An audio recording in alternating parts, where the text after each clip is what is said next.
अच्छा भाई, ये सवाल अंग्रेजी में दिया गया है और अंग्रेजी आपको थोड़ी बहुत तो आती होगी। मैं आपको ज़बानी तर्जुमा करके सुना देता हूँ।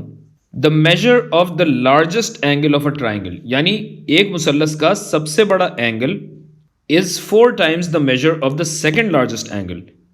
दूसरे बड़े जाविये का 4 गुना है सबसे बड़ा जाविया।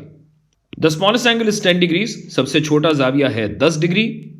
और आपको तमाम एंगल मालूम करने हैं। तो भैया सबसे पहले मुसल्लस बनाकर देख लें। इसमें आप देख सकते हैं ये सबसे छोटा एंगल है, इससे बड़ा ये और सबसे बड़ा ये।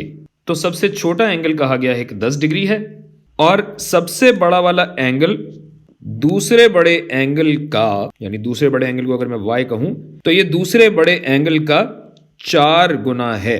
एक सूरत तो ये रही, या आप चाहें तो कान को दूसरी तरफ से भी पकड़ सकते हैं।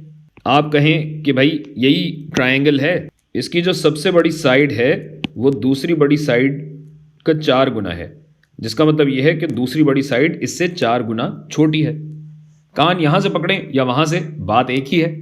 अगर यहां से करना चाहें तो है x जमा, अगर ये वाला करना चाहें तो x जमा x बड़े 4 जमा 10 बराबर होगा 180 के, जमा x बटा 4 बराबर होगा 170 के।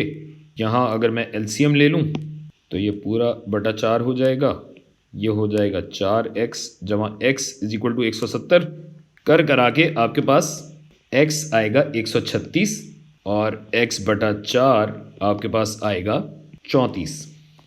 या आप चाहें तो ये कर लें कि जनाब y जमा 4y जमा 10 बराबर है 180 के, 5y बराबर है 170 के और यूं y बराबर आया 34 के, जिसका मतलब है 4y आएगा 136। और ये आपके तमाम एंगल हैं।